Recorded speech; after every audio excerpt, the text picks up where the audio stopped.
Hello everyone, welcome to Shiksha class. UGC NET commerce எக்ஸாம்க்கு prepare பண்ணிட்டு இருக்கீங்க அப்படின்னா இந்த வீடியோ வந்து உங்களுக்கு ரொம்ப யூஸ்ஃபுல்லா இருக்கும்.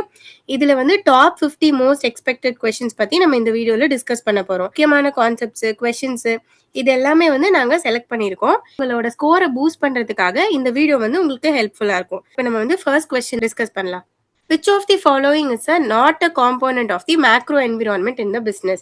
இந்த கொஸ்டின்ல வந்து மேக்ரோ என்விரான்மெண்ட், ஒரு ஆர்கனைசேஷன் ஒரு பிசினஸ்ல இருக்கிற மேக்ரோ என்விரான்மெண்ட்ல இருக்கிற காம்போனன்ட் என்ன இல்லை அப்படின்னு வந்து கேட்டிருக்காங்க. அப்போ இது economic environment, political environment, organisation and technological environment, இது எல்லாமே ஒரு பிசினஸ்ல இருக்கிற என்விரான்மெண்ட் தான். ஆனா எக்ஸ்டர்னலா என்ன இல்ல, லைக் மேக்ரோனா என்ன, ஒரு எக்ஸ்டர்னல் என்விரான்மெண்ட்ல லைக் மேக்ரோல மைக்ரோ அப்படின்னு ஒன்று இருக்கும், தென் மேக்ரோ அப்படின்னு ஒன்று இருக்கும். ரெண்டுமே வந்து எக்ஸ்டர்னல் என்விரான்மெண்ட்குள்ள நம்ம கொண்டு வருவோமா. அப்போ இதுல மைக்ரோ அப்படிங்கிறது ஆர்கனைசேஷனல் கல்ச்சர். அப்போ ஒரு ஆர்கனைசேஷனை பத்தி, ஒரு இன்சைட் த ஆர்கனைசேஷன் பத்தி இருக்கிறனால ஆப்ஷன் சி தான் வந்து நமக்கு not a component of the macro என்விரான்மெண்டா இருக்கும். ஆப்ஷன் ஏ, டிஎல் எடுத்துக்கிட்டீங்கன்னா அது டைரக்டா ஒரு எக்ஸ்டர்னல் என்விரான்மெண்ட்டை ரிலேட் பண்ற மாதிரி இருக்கு. ஸோ இதுக்கு கரெக்ட் ஆன்சர் அப்படின்னு பார்த்துக்கிட்டீங்கன்னா organisational culture, because organisational culture is a part of the internal or micro environment. அப்போ ஒரு micro environment within the ஒரு ஆர்கனைசேஷனுக்குள்ள இருக்கிறனால அது வந்து நம்ம என்னன்னு சொல்றோம்னா ஒரு மைக்ரோ என்விரான்மெண்ட் அப்படிங்கறனால ஆன்சர் வந்துட்டு ஆர்கனைசேஷனல் ஸ்ட்ரக்சர்.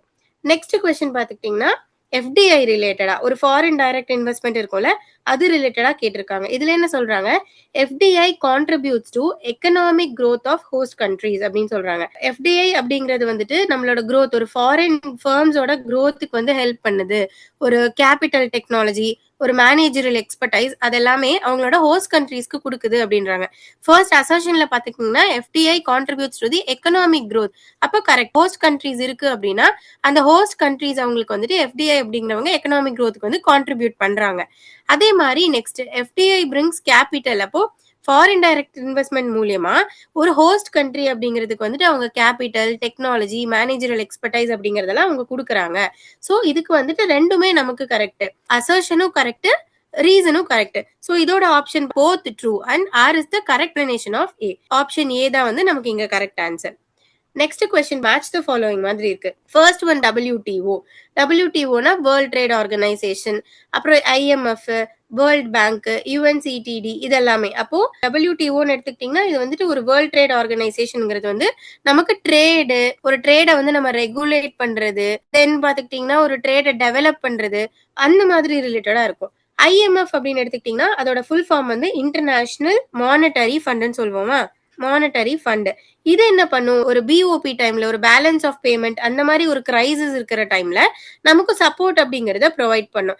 அப்போ ஒரு கண்ட்ரி, ஏதாவது ஒரு கண்ட்ரி வந்து ஒரு கிரைசிஸை ஃபேஸ் பண்ணிட்டு இருக்கு அப்படின்னா அந்த டைம்ல ஹெல்ப் பண்றதுக்கு தான் இந்த IMF அப்படிங்கிறது நமக்கு இருக்கும். நெக்ஸ்ட் வேர்ல்ட் பேங்க், ஒரு லாங் டேர்ம் டெவலப்மெண்ட் அப்படிங்கறத நமக்கு கொடுக்கும். நமக்கு வந்து ஒரு லாங் டெவலப்மெண்ட் அது ரிலேட்டடா வந்து நம்ம வேர்ல்ட் பேங்க் அப்படிங்கறத பார்ப்போம். நெக்ஸ்ட் UNCTAD, அப்ப அதோட ஃபுல் ஃபார்ம் பார்த்துக்கிட்டீங்கன்னா United Nations conference on trade and development. ஒரு ட்ரேடிங் அது எல்லாத்தையுமே வந்து டெவலப் பண்றதுக்காக வந்து இருக்கும். ஸோ அப்போ இதோட ஆப்ஷன் என்ன, ஏ. பிகாஸ் ஃபர்ஸ்ட் நான் சொன்ன மாதிரி WTO ஒரு இன்டர்நேஷனல் ட்ரேடு அது எல்லாத்தையுமே ரெகுலேட் பண்ணும். நான் எக்ஸ்பிளனேஷன் ஸ்லைட் காட்டுறேன், இங்க பாருங்க. ஆப்ஷன் ஏ, WTOங்கிறது நான் சொன்ன மாதிரி ட்ரேடை ரெகுலேட் பண்ணும்.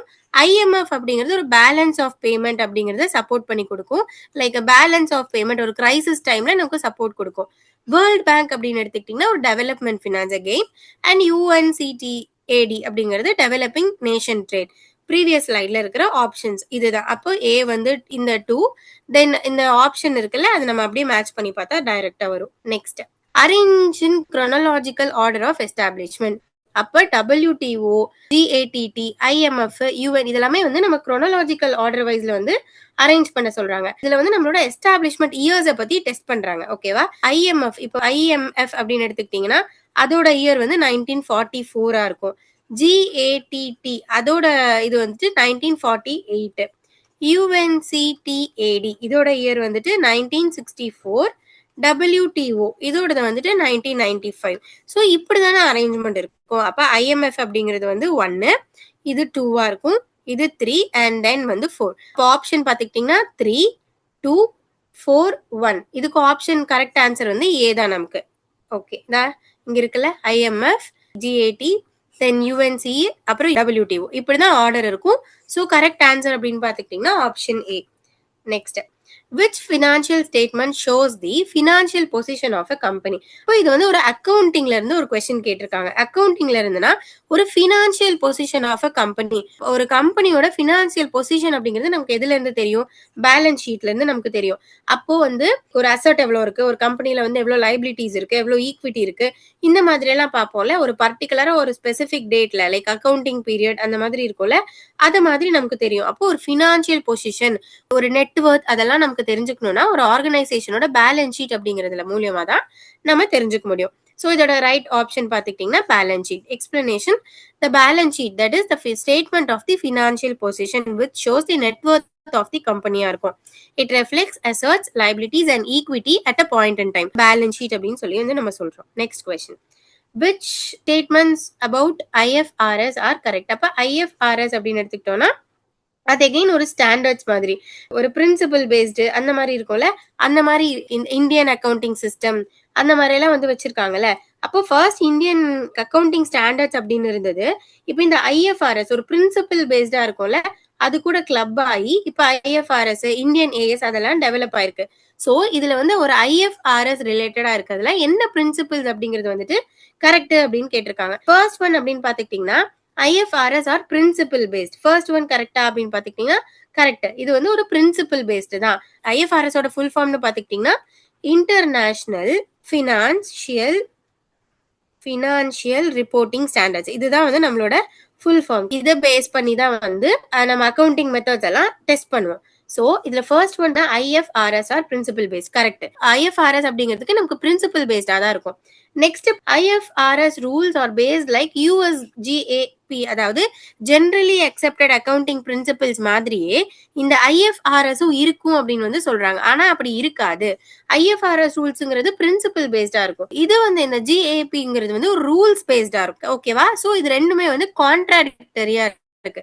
அப்ப நமக்கு ஆப்ஷன் 2 வராது. Next, India adopted Indian accounting standards converged with IFRS. Correct. First இருந்த AS அப்படிங்கறத ஃபாலோ பண்ணிட்டு இருந்தது. இந்த IFRS ஓட பிரின்சிபிள்ஸை அடாப்ட் பண்ணி தான் நம்ம இந்தியன் AS அப்படிங்கறத வந்து நம்ம புதுசா வந்து ஃபார்ம் பண்ணி கன்வர்ஜ் ஆகி தான் நம்ம வந்து அதை அடாப்ட் பண்ணிட்டு இருக்கோம். ஸோ இங்க ஆப்ஷன் ஏவும் இதுக்கு கரெக்ட் அண்ட் தென் சியும் கரெக்டா இருக்கும். நெக்ஸ்ட், ஃபோர்த் பாயிண்ட் பாத்தீங்கன்னா IFRS do not allow revaluation of fixed assets. இப்போ இது நமக்கு wrong. IFRS என்ன பண்ணுனா it allows the revaluation of fixed assets. For example, if a land value அப்படிங்கிறது இன்க்ரீஸ் ஆயிடுச்சு அப்படின்னா நம்ம ரீவேல்யூவேஷன் பண்ணுவோம்ல, அப்போ என்ன ஆகுது, ஒரு ரீவேல்யூவேஷன் அப்படிங்கிறது அங்க நடக்கும். So it do not allowல it allows அப்படின்னு வந்து சொல்றாங்க. இதுக்கு கரெக்ட் ஆப்ஷன் பாத்துக்கிட்டீங்கன்னா 1ம் 3யும் கரெக்ட். அப்ப இது principle based not rule based. அப்ப இந்தியன் AS அப்படிங்கிறது IFRSல இருந்து தான் கன்வர்ஜ் ஆகி வந்திருக்கு. சோ இதுதான் வந்து இந்த கொஸ்டினுக்கு வந்து correct answer. Next, depreciation is charged even if an asset's market value increases. Okay, depreciation is a process of allocation of cost not valuation அப்படிங்கறாங்க. இப்போ நமக்கு ரெண்டுமே கரெக்ட். ஏன் அப்படின்னா first, depreciation is charged even if an asset's market value increases. Correct. ஒரு depreciation for example ஒரு machinery வந்து ஒரு 10 lakhsக்கு இருக்கு அப்படின்னா அதோட லைஃப் வந்து ஒரு 10 இயர்ஸ் நம்ம எஸ்டிமேட் பண்ணியிருந்தோம்னா எவ்ரி இயரும் அது வந்து சேஞ்ச் ஆயிட்டே இருக்கும், மாறிட்டே இருக்கும், லைக் சார்ஜ் ஆயிட்டே இருக்கும். So even if the market price increase ஆனா கூட டெப்ரிசியேஷன் அப்படிங்கிறது வந்து கண்டினியூ ஆகும். ஸோ அப்போ அது charge even if the assets market value increase ஆனா கூட அது வந்து சேஞ்ச் ஆகும் அப்படின்னு வந்து சொல்றாங்க.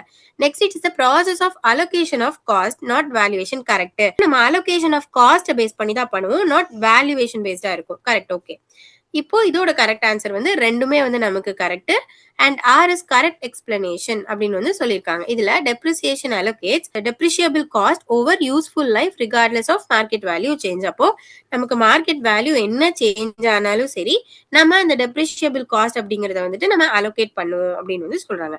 நெக்ஸ்ட் கொஸ்டின் பாத்துக்கிட்டீங்கன்னா which SA, அதாவது ஸ்டாண்டர்ட்ஸ் ஆன் ஆடிட்டிங், ஒரு ஆடிட்டிங் ரிலேட்டட் கொஸ்டின்ஸ் வந்து கேட்டிருக்காங்க. அப்போ எந்த இந்த லிஸ்ட்ல வந்து எந்த ஸ்டாண்டர்ட் வந்து ஒரு ஆடிட்டரோட ரெஸ்பான்சிபிலிட்டி ரிலேட்டிங் டு ஃப்ராடா இருக்கு. அப்போ ஒரு ஃப்ராட்லண்ட் ஆக்டிவிட்டீஸ்ல யாரோ ஒருத்தர் வந்து ஒரு ஆடிட்டர் இன்வால்வ் ஆயிருந்தாங்க அப்படின்னா அது வந்து எந்த ஸ்டாண்டர்ட் வந்து மென்ஷன் பண்ணுது இந்த 4ல அப்படின்னு கேட்டிருக்காங்க. அப்போ ஒரு ஆடிட்டோட ரெஸ்பான்சிபிலிட்டின்னா என்ன? ஒரு ஃபினான்ஷியல் ஸ்டேட்மெண்ட்ல வந்துட்டு அவங்க ஃப்ராட்லண்ட் ஆக்டிவிட்டி ஏதாவது இருக்கா? அந்த மாரி கண்டுபிடிப்பாங்களா? சோ அப்ப எந்த ஸ்டாண்டர்ட் மூலியமா அவங்க அந்த ரிஸ்க் ஆஃப் ஃப்ராட் அப்படிங்கறத ஐடென்டிஃபை பண்ணுவாங்க. ஃபார் எக்ஸாம்பிள் ஒரு ஃபேக் சேல்ஸ் வந்துருச்சு, இல்ல ஒரு மேனிபுலேட்டட் ப்ராஃபிட்ஸ் வந்துருச்சு, இல்ல ஃபோர்ஜ்ட் என்ட்ரீஸ் ஏதாவது வச்சிருக்காங்க அப்படின்னா, அது எப்படி எந்த ஸ்டாண்டர்ட் அக்கவுண்டிங்க ஃபாலோ பண்ணி அவங்க வந்து ஆக்டிவிட்டிய வந்து கண்டுபிடிப்பாங்க அப்படின்னு பாத்துக்கிட்டீங்கன்னா, SA 240 அப்படிங்கிற ஸ்டாண்டர்டை யூஸ் பண்ணி தான் அவங்க வந்து இந்த auditors responsibility relating to fraud. அப்போ ஒரு ஃப்ராட் ஆக்டிவிட்டி டுவர்ட்ஸ் அதை நோக்கி போவாங்க. ஆன்சர் வந்து 240 இங்க இருக்குல்ல.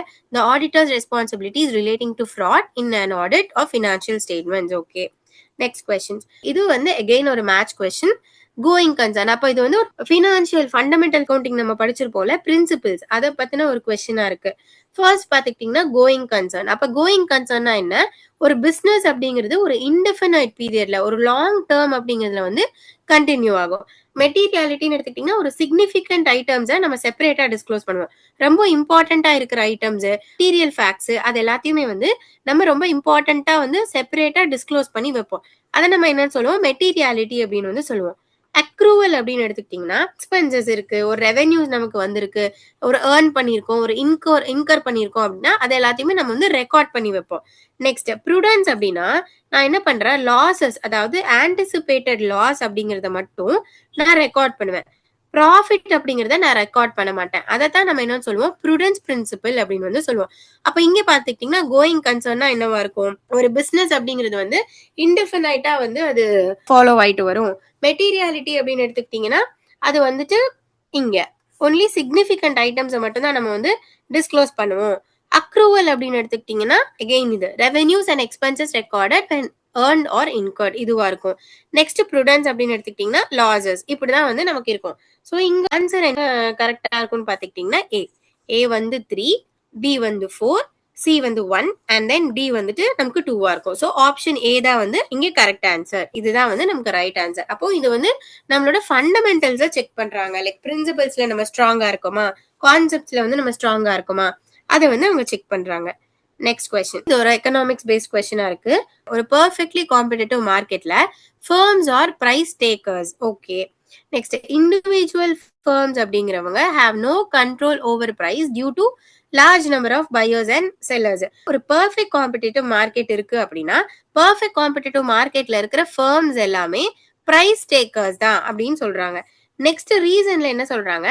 இண்டிவிஜுவல் ஃபர்ம்ஸ் அப்படிங்கிறவங்களுக்கு they have no control over price due to large number of buyers and sellers. Correct. அப்போ இது வந்து நம்ம ஃபீச்சர்ஸ் லைக் பெர்ஃபெக்ட் காம்படிஷனோட ஃபீச்சர்ஸ் இருக்கும்ல, அதை வந்து அவங்க லிஸ்ட் பண்ணியிருக்காங்க. பெர்ஃபெக்ட் காம்படிஷன்ல வந்துட்டு ஃபர்ம்ஸ் அப்படிங்கிறவங்க பிரைஸ் டேக்கர்ஸா இருப்பாங்க. பிகாஸ் அவங்க வந்து ஒரு நிறைய லார்ஜ் நம்பர் ஆஃப் பையர்ஸ் இருப்பாங்க, லார்ஜ் நம்பர் ஆஃப் செல்லர்ஸ் இருக்கிறனால அவங்க பிரைஸ் டேக்கர்ஸ், அவங்க பிரைஸ் மேக்கர்ஸ் கிடையாது. எகெயின் ஏ வந்து நமக்கு ட்ரூ. நெக்ஸ்ட் பாத்துக்கிட்டீங்கன்னா இண்டிவிஜுவல் ஃபர்ம்ஸ். அப்ப இந்த பெர்ஃபெக்ட் காம்படிஷன்ல இருக்கிற ஃபர்ம்ஸ் எல்லாத்துக்கும் அவங்களுக்கு வந்து பிரைஸ் மேல ஒரு கண்ட்ரோல் இருக்காது. பிகாஸ் அங்க வந்து லார்ஜ் நம்பர் ஆஃப் பையர்ஸும் லார்ஜ் நம்பர் ஆஃப் செல்லர்ஸும் இருக்கிறனால they have no control over the price அப்படின்னு சொல்லி சொல்றாங்க. Again this is right. அப்போ ரெண்டுமே நமக்கு இங்க அசர்ஷன் அப்படிங்கிறது ரைட் அண்ட் ரீசன் அப்படிங்கிறதும் கரெக்ட். அப்போ ஏயோட எக்ஸ்பிளனேஷனும் லைக் ரீசனோட எக்ஸ்பிளனேஷனும் கரெக்டா இருக்கு. அப்போ நமக்கு ஆப்ஷன் வந்து ஏ வந்து இதுல correct answer. Option A both true or is correct explanation அப்படின்னு வந்து சொல்றாங்க. Next question. which are characteristics of monopolistic competition? இப்போ ஒரு monopolistic competition இருக்கு, அதோட கேரக்டரிஸ்டிக்ஸ் என்ன, அது வந்து அவங்க போட்டிருக்காங்க. ஃபர்ஸ்ட், மோனோபாலிஸ்டிக் காம்படிஷன்ல லார்ஜ் நம்பர் ஆஃப் செல்லர்ஸ் இருப்பாங்களா, நெக்ஸ்ட் அவங்க ஹோமோஜீனியஸ் ப்ராடக்ட்ஸை செல் பண்றாங்களா, அதே மாதிரி ப்ராடக்ட் டிஃபரன்சியேஷன் இருக்கா, ஃப்ரீ என்ட்ரி அண்ட் எக்ஸிட். அப்போ இதை பார்த்துக்கிட்டிங்கன்னா அவங்க என்ன பண்றாங்க, அங்க மோனோபாலி அப்படின்னு எடுத்துக்கிட்டீங்கன்னா ஒன்லி சிங்கிள் செல்லர் தான் இருப்பாங்க. ரைட்டா? சிங்கிள் செல்லர் இருப்பாங்க மோனோபாலில. மோனோபாலிஸ்டிக் அப்படின்னு நம்ம எடுத்துக்கிட்டோம்னா இது என்னன்னு ரெண்டோட பிளெண்டா இருக்கும். ஃபார் எக்ஸாம்பிள் மோனோபாலியும் பிளஸ் பர்ஃபெக்ட் காம்படிஷன் இதோட பிளெண்டட் வெர்ஷன், ஒரு கம்பைன்ட் வெர்ஷன் தான் இந்த மோனோபாலிஸ்டிக் காம்படிஷன்ங்கிறாங்க. அப்போ அங்க லார்ஜ் நம்பர் ஆஃப் செல்லர்ஸ் இருப்பாங்க. ஹோமோஜீனியஸ் ப்ராடக்ட் பண்ணுவாங்கன்னா சிமிலரா பண்ணுவாங்க, லைக் சிமிலர் ப்ராடக்ட்ஸா இருக்கும், ஐடென்டிக்கலா ஒரு டிஃபரன்ஷியேட்டட் ப்ராடக்ட்ஸ் தான் அவங்க வந்து. ஃபார் எக்ஸாம்பிள் சோப்ஸ் இருக்கு, பேஸ்ட் இருக்கு, ஒரு பிராண்ட் லைக் கிளாத்ஸ் இருக்கு அப்படின்னா பிராண்ட் தானே மாறும். டிஃபரன்ஷியேட்டட் ப்ராடக்ட்ஸ் தான் வந்து அவங்க பண்ணுவாங்க. ஸோ நமக்கு ஹோமோஜீனியஸ் ப்ராடக்ட் அப்படின்னு எடுத்துக்கிட்டிங்கன்னா இந்த இது வந்து வராது. ப்ராடக்ட் டிஃபரன்சியேஷன்ஸ் இருக்கும். எகைன் இங்க ஃப்ரீ என்ட்ரி அண்ட் எக்ஸிட் இருக்கும். அப்போ ஆப்ஷன்ல வந்துட்டு நம்ம பார்த்தோம்னா 1 நமக்கு கரெக்ட், 3 நமக்கு கரெக்ட், 4 நமக்கு கரெக்ட். ஸோ இது ஆப்ஷன் ஏ வந்து correct answer. Monopolistic competition has many sellers, differentiation products, free entry and exit, not homogeneous products. அவங்க differentiated products தான் வந்து sell பண்ணுவாங்க. Okay, next. The concept of consumer surplus was originally developed by. Again ஒரு economics based question தான். அப்ப consumer surplus அப்படிங்கிற concept அப்படிங்கிறவங்கள யார் வந்து அதை இன்ட்ரடியூஸ் பண்ணாங்க, லைக் ப்ரொபோனன்ட் டெவலப் பண்ணாங்கன்னு கேக்குறாங்க. அதோட ஆன்சர் அப்படின்னு பாத்துக்கிட்டீங்கன்னா ஆல்ஃபிரட் மார்ஷல். அவர் தான் வந்து இந்த கன்சியூமர் சர்ப்ளஸ் அப்படிங்கறத வந்துட்டு இன்ட்ரடியூஸ் பண்ணிருப்பாங்க. கன்சியூமர் சர்ப்ளஸ்னா என்ன? Consumer surplus means extra satisfaction or benefit which the consumer gets. அதைத்தான் நம்ம என்ன சொல்லுவோம், கன்சியூமர் சர்ப்ளஸ் அப்படிங்கிறோம். Actually the maximum willing price they are ready to give and the actual sale price இருக்கும்ல. ஃபார் எக்ஸாம்பிள் இப்போ ஒரு 100 ருபீஸ்க்கு வந்து ஒரு கன்சியூமர் வாங்கியிருக்காங்க, ஓகேவா? ஆனா எம்ஆர்பி என்னமோ 70 ருபீஸ் தான் இருக்கு. 30 ருபீஸ் அவங்க எக்ஸ்ட்ரா பே பண்ணி வாங்குவாங்கல்ல. எம்ஆர்பி 70 இருந்தா கூட அந்த புக் எனக்கு வேணும், I am not ready to give up that book அப்படின்ட்டு எக்ஸ்ட்ரா அமௌண்ட் பே பண்றாங்க. If they are willing to pay extra amount for that book அப்படின்னா அதை நம்ம கன்சியூமர் சர்ப்ளஸ் அப்படின்றோம். அப்ப this 30 rupees is termed as consumer surplus. இந்த கான்செப்டை introduce பண்ணது ஆல்ஃபிரட் மார்ஷல் அப்படிங்கிறவர். ஆன்சர் பாத்துக்கிட்டீங்கன்னா ஆல்ஃபிரட் மார்ஷல். எந்த புக்ல இதை வந்து மென்ஷன் பண்ணியிருந்தாங்கன்னா பிரின்சிபிள்ஸ் ஆஃப் எக்கனாமிக்ஸ் அப்படிங்கிறதுல 1890ல வந்து அவர் வந்து அந்த கான்செப்டை டெவலப் பண்ணி அந்த புக்ல வந்து நோட் பண்ணி இருந்திருக்காரு. ஓகே, நெக்ஸ்ட் கொஸ்டின் பாத்துக்கிட்டீங்கன்னா மார்க்கெட் ஸ்ட்ரக்சர் பேஸ் பண்ணி இருக்கு. பர்ஃபெக்ட் காம்படிஷன் அப்படின்னா அங்க நிறைய like large number of sellers இருப்பாங்க, லார்ஜ் நம்பர் ஆஃப் பையர்ஸ் இருப்பாங்க, ஒரே மாதிரி ஹோமோஜீனியஸ் ப்ராடக்ட்ஸ் அப்படிங்கறத தான் அவங்க சேல் பண்ணுவாங்க. தென் அங்க ஃப்ரீ என்ட்ரி, ஃப்ரீ எக்ஸிட் இந்த மாதிரி இருக்கும். மோனோபாலினா சிங்கிள் செல்லர் தான் இருப்பாங்க, ஒன்லி ஒன் செல்லர் தானே இருப்பாங்க. ஒலிகோபாலி அப்படின்னு எடுத்துக்கிட்டீங்கன்னா ஃபியூ ஃபர்ம்ஸ் இருக்கு. மோனோபாலிஸ்டிக் அப்படின்னு எடுத்துக்கிட்டீங்கன்னா அங்க நிறைய செல்லர்ஸ் இருப்பாங்க. பட் என்னன்னா ஹோமோஜீனியஸா பண்ணாம அவங்க வந்து டிஃபரன்ஷியேட்டட் ப்ராடக்ட்ஸ் அப்படிங்கறத வந்துட்டு செல் பண்ணுவாங்க. இதுதான் வந்து மார்க்கெட் ஸ்ட்ரக்சரோட ஃபீச்சர்ஸ். அப்ப இங்க பாத்துக்கிட்டீங்கன்னா பர்ஃபெக்ட் காம்படிஷன் என்ன, மெனி செல்லர்ஸ் இருப்பாங்க, ஹோமோஜீனியஸ் ப்ராடக்ட்டை சேல் பண்ணுவாங்க. அப்ப நமக்கு இதை பார்த்தோன்னே நமக்கு தெரிஞ்சிடும், பிகாஸ் ஏல தான் நமக்கு வந்து கரெக்டா அது ஃபர்ஸ்ட் ஒன்னு இருக்கு. மோனோபாலி அப்படின்னு எடுத்துக்கிட்டீங்கன்னா அது B, single seller, no close substitutes. அப்ப அவங்க ஒரு செல்லர் தான் இருப்பாங்க, க்ளோஸ் சப்ஸ்டிடியூட்ஸா வந்து அவங்க ப்ராடக்ட்டை சேல் பண்ண மாட்டாங்க, நோ க்ளோஸ் சப்ஸ்டிடியூட்ஸா தான் இருக்கும். நெக்ஸ்ட் ஒலிகோபாலி, ஃபியூ செல்லர்ஸ் அங்க இருப்பாங்க. அகைன் ஏ. மோனோபாலிஸ்டிக் காம்படிஷன் அப்படின்னு எடுத்துக்கிட்டீங்கன்னா அவங்க நிறைய செல்லர்ஸ் இருப்பாங்க, அப்ப டிஃபரன்ஷியேட்டட் ப்ராடக்ட்ஸ். ஃபார் எக்ஸாம்பிள் இப்ப சோப் அப்படின்னு எடுத்துக்கிட்டீங்கன்னா அதோட பர்பஸ் லைக் ப்ராடக்ட் என்னமோ ஒன்னாதான் இருக்கும், பட் அவங்களோட பிராண்டிங் இந்த மாதிரி விஷயங்கள்லாம் இருக்கும்ல, பிராண்டிங் இதெல்லாமே வந்து டிஃபரன்ஷியேட்டடா இருக்கும் அப்படின்னு வந்து சொல்றாங்க. சோ இது மோனோபாலிஸ்டிக். அப்ப இங்க ஆப்ஷன் ஏ தான் வந்து நமக்கு ரைட் ஆன்சர். ஓகே, அகைன் நான் சொன்ன மாதிரி இது. சோ இந்த கொஸ்டின்ல நம்ம என்ன நாலேஜ் டெஸ்ட் பண்றாங்க அப்படின்னா நம்மளோட மார்க்கெட் ஸ்ட்ரக்சர்ல நம்ம ஸ்ட்ராங்கா இருக்கமா அதெல்லாமே வந்து அவங்க டெஸ்ட் பண்றாங்க. Next question, which capital budgeting technique considers time value of money and gives the absolute value of wealth created? ஒரு கேபிட்டல் பட்ஜெட்டிங் டெக்னிக்ஸ் இருக்குல்ல, ஒரு மணி வேல்யூ ரிலேட்டடா ஒரு வெல்த் எப்படி கிரியேட் பண்றாங்க, இந்த மாதிரி கேபிட்டல் பட்ஜெட்டிங் டெக்னிக்ஸை வந்து நம்ம டெஸ்ட் பண்றாங்க, ஓகேவா? அப்போ இதுல எந்த technique, which capital budget technique considers time value? அப்போ இது நாலுமே வந்து நமக்கு கேபிட்டல் பட்ஜெட்டிங் டெக்னிக்ஸ் தான். ஆனா அவுட் ஆஃப் தீஸ் 4ல எது வந்து டைம் வேல்யூ, அப்சல்யூட் வேல்யூ அது எல்லாத்தையுமே வந்து கன்சிடர் பண்ணுது அப்படின்னு வந்து நமக்கு கேக்குறாங்க.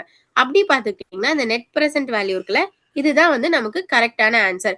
பிகாஸ் இதுதான் இந்த நெட் பிரசன்ட் வேல்யூ அப்படிங்கிறது என்ன பண்ணுனா, it discounts the future cash flows into present values. For example இப்போ வந்து இப்போ ப்ராஜெக்ட் வந்து நம்ம அக்செப்ட் பண்றது, ஒரு வெல்த் இன்க்ரீஸ் ஆகுது, அந்த ரிலேட்டடா இருக்கும்ல, அப்போ கேஷ் ஃப்ளோஸ் அப்படிங்கறத வந்துட்டு அக்செப்ட் பண்ணிக்கோ, லைக் அதை வந்து ரேட்டிங் போடுறது அந்த மாதிரி இருக்கும்ல, அது ரிலேட்டடா இருக்கும். டைம் வேல்யூ அப்படிங்கறத வந்து மெஷர் பண்ணுது. ஃபார் எக்ஸாம்பிள் நம்ம இன்வெஸ்ட் பண்றது அது ரிலேட்டடா இருக்கும்ல, அது எல்லாமே. பே பேக் அப்படின்னா அதுல டைம் வேல்யூ வந்து நம்ம இக்னோர் பண்ணிடுவோம், ஓகேவா? நெக்ஸ்ட் ஏஆர்ஆர், அதாவது அக்கவுண்டிங் ரேட் ஆஃப் ரிட்டர்ன் எடுத்துக்கிட்டீங்கன்னா இது பியூர்லி ஒரு ப்ராஃபிட் பேஸ்டா இருக்கும், ப்ராஃபிட் ரிலேட்டடா இருக்கும், அந்த மாதிரி இருக்கும்.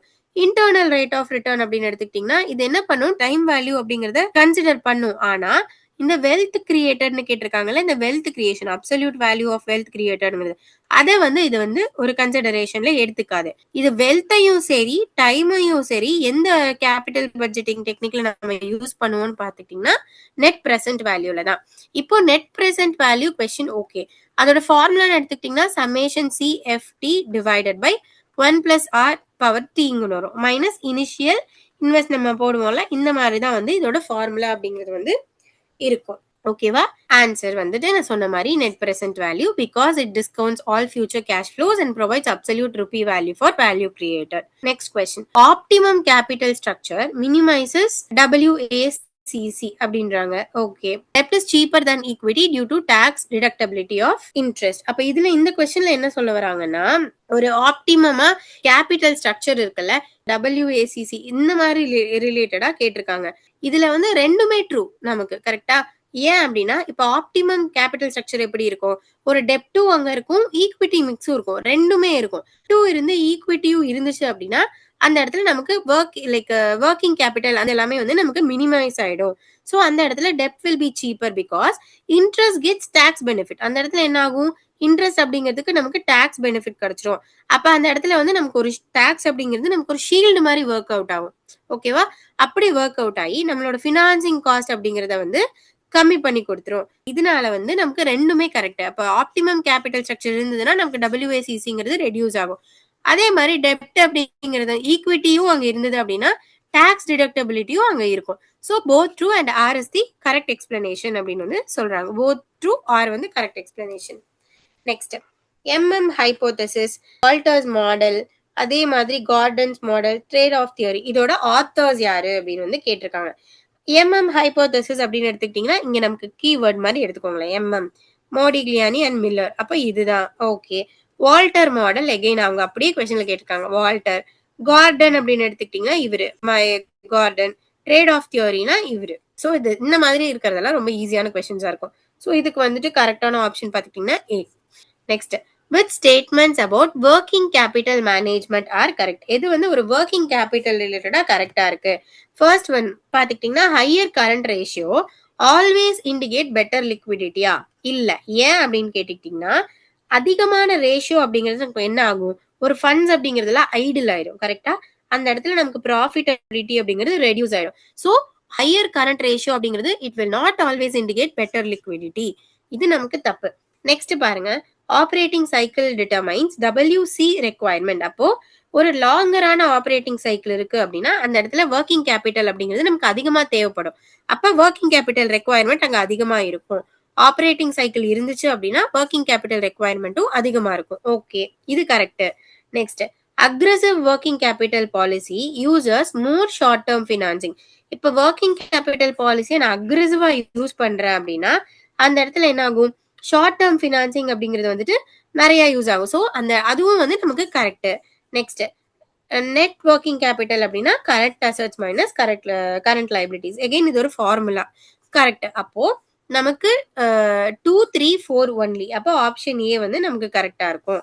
ஓகே, ஆப்ஷன் ஏ வந்து கரெக்ட்.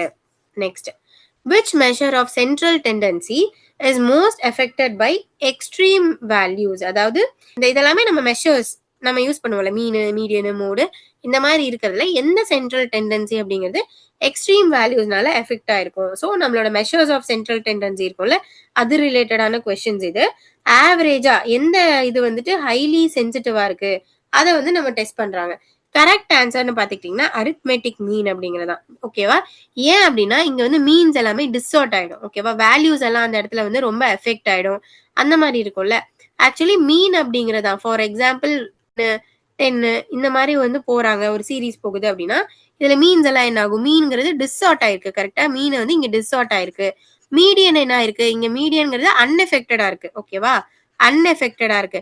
ஸோ மோஸ்ட் எஃபெக்டட் எந்த இடத்துல நிறைய டிஸ்டார்ட் ஆயிருக்கு, அஃபெக்ட் ஆயிருக்கு அப்படின்னு பாத்துக்கிட்டீங்கன்னா அரித்மெட்டிக் மீன் அப்படிங்கறதா வந்து சென்ட்ரல் டெண்டன்சில ரொம்ப வந்து அவுட்லைனர்ஸ், அதாவது ஒரு அவுட்லையர்ஸ் மாதிரி எக்ஸ்ட்ரீம் வேல்யூஸ்ல எஃபெக்ட் ஆகிற மாதிரி இருக்கும். இது ஆப்ஷன் பாத்தீங்கன்னா அரித்மெட்டிக் மீன். நெக்ஸ்ட் கொஸ்டின் வந்து எகைன் ஒரு ஸ்டாட் கொஸ்டின். இதுல வந்து கை ஸ்கொயர் பேஸ் பண்ணி கேட்டிருக்காங்க. கை ஸ்கொயர் இஸ் அ நான் parametric test. Okay, first one பாத்துக்கிட்டீங்கன்னா கை ஸ்கொயர்ங்கிறது நம்மளோட நான் பேராமெட்ரிக் டெஸ்ட் தான். chi-square test does not assume normal distribution of the population. இதில் இந்த டூல்ஸ் எல்லாம் நமக்கு எதுக்கு யூஸ் பண்ணுவோம், இதெல்லாமே ஒரு ஸ்டாட்டிஸ்டிக்கல் டூல்ஸ். நம்ம வந்து ப்ராஜெக்ட் பண்றோம், ரிசர்ச் பண்றோம் அப்படின்னா இந்த டூல்ஸ் எல்லாம் நம்ம யூஸ் பண்ணுவோம். நம்மளோட ஹைபோதசிஸ் எல்லாம் டெஸ்ட் பண்றதுக்காக நம்ம யூஸ் பண்ணுவோம். ஸோ இதுக்கு தான் இந்த chi-square அது எல்லாத்தையுமே வந்து நம்ம டெஸ்ட் பண்ணுவோம். ஓகே. அப்ப ஃபர்ஸ்ட் ஒன் பாத்துக்கிட்டீங்கன்னா it is a non parametric test. Correct. அதே மாதிரி chi-square டெஸ்ட்ல it does not assume normal distribution of the population. இங்க ஒரு நார்மாலிட்டி, ஒரு நார்மல் டிஸ்ட்ரிபியூஷன் அப்படிங்கறதெல்லாம் அஸ்யூம் பண்ண மாட்டாங்க. சோ ஆப்ஷன் வந்து both true. ரெண்டுமே correct. R is the correct explanation of A. Okay. Again இங்க both true and R is correct explanation. அப்போ chi-squareங்கிறது ஒரு நான் parametric டெஸ்ட். ஓகே. நெக்ஸ்ட் இதுல கரெக்ட் ஸ்டேட்மெண்ட் ஐடென்டிஃபை பண்ணணும். ஐடென்டிஃபை தி கரெக்ட் ஸ்டேட்மெண்ட்ஸ் அப்படின்னு கொடுத்திருக்காங்க. ஃபர்ஸ்ட் ஒன் பாத்துக்கிட்டீங்கன்னா hypothesis testing is deductive in nature. Hypothesis testing அப்படிங்கிறது டிடக்டிவ் இன் நேச்சரா அப்படின்னு கேக்குறாங்க. Next exploratory research AIIMS to test hypothesis. Exploratory research அப்படிங்கிறது வந்துட்டு ஹைபோதசிஸை டெஸ்ட் பண்றதுக்கு தான் பண்றோமா அப்படின்றாங்க. Next stratified sampling ensures proportional representation. இப்போ வந்து நம்ம சாம்பிள் நம்ம கலெக்ட் பண்ணும்போது ஸ்ட்ராட்டிஃபைட் சாம்பிளிங், அதாவது ஸ்ட்ரேட்டாஸை யூஸ் பண்ணி நம்ம பண்ணோம் அப்படின்னா ஒரு ப்ரொபோர்ஷனல் ரெப்ரசன்டேஷன் இருக்கும் அப்படிங்கிறாங்க. ஃபோர்த் பாயிண்ட்ல Likert scale is and ordinal scale அப்படின்றாங்க. அப்ப லிக்கர்ட் ஸ்கேல்ங்கிறது நமக்கு ஆர்டினல் தான். அப்ப இப்ப பார்த்த வரைக்கும் நமக்கு என்ன நல்லா கரெக்ட்? ஹைபோதசிஸ் டெஸ்டிங் அப்படிங்கிறது டிடக்டிவ் இன் நேச்சரா தான் இருக்கும். ஆப்ஷன் ஏங்கிறது லைக் ஆப்ஷன் ஏ வந்து நமக்கு correct. Exploratory research will not always use to test hypothesis. அப்போ எக்ஸ்ப்ளோரேட்டரி ரிசர்ச் நம்ம போடுறது வந்து ஒரு ஆல்ரெடி இருக்கிற ஒரு ஐடியாஸை வந்து ரீஜெனரேட் பண்றது. ஆல்ரெடி ஒரு ரிசர்ச் பண்ணிருப்போம், அதை நம்ம இன்னும் நல்லா எக்ஸ்ப்ளோர் பண்ணுவோம், அந்த மாதிரி தானே இருக்கும். அப்படிதான் இருக்கும். அப்ப இது வராது. ஒரு ஹைபோதசிஸை டெஸ்ட் பண்ணணும்னா அது எக்ஸ்ப்ளோரேட்டரியா இருக்காது, ஒரு கன்க்ளூசிவ் ரிசர்ச்சா இருக்கும். ஒரு கன்க்ளூசிவ் ரிசர்ச் பேஸ்டா தான் அது இருக்கும். ஸோ இது வந்து ஆப்ஷன் 2 வந்து வராது. நெக்ஸ்ட் ஸ்ட்ராட்டிஃபைட் சாம்பிளிங், எகைன் இது கரெக்ட். அப்போ ஒரு ப்ரொபோர்ஷனல் ரெப்ரசன்டேஷன் இருக்கணும்னா ஸ்ட்ராட்டிஃபைட் சாம்பிளிங் இருக்கும். லிக்கர்ட் ஸ்கேல் அப்படிங்கிறது ஒரு ஆர்டினல் ஸ்கேல் தான். அப்போ ஒரு ஸ்ட்ராங்லி அக்ரி, ஸ்ட்ராங்லி டிஸ்அக்ரி அந்த மாதிரி எல்லாம் போடுவோம்ல, அந்த மாதிரி இருக்கும் லிக்கர்ட் ஸ்கேல். அப்போ இதுக்கு ஆப்ஷன் வந்து ஏ தான் வந்து ரைட் ஆன்சர். 1 வரும், 3 வரும், 4 வரும். ஸோ இப்படிதான் வந்து இந்த ஸ்டேட்மெண்ட்ல வந்து ரைட் ஆன்சர் வந்து option A, 1, 3 and 4. Okay, option A வந்து right answer. Okay, next. Which motivation theory suggests employee are motivated by growth, relatedness and existence need?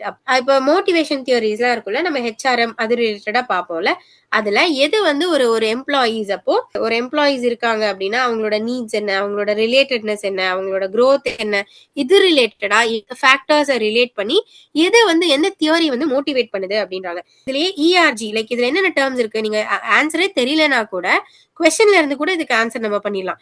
அப்ப ஜி இருக்கு, லைக் growth இருக்கு, ரிலேட்டட்னஸ் ஆர் இருக்கு, எக்ஸிஸ்டன்ஸ் இ இருக்கு.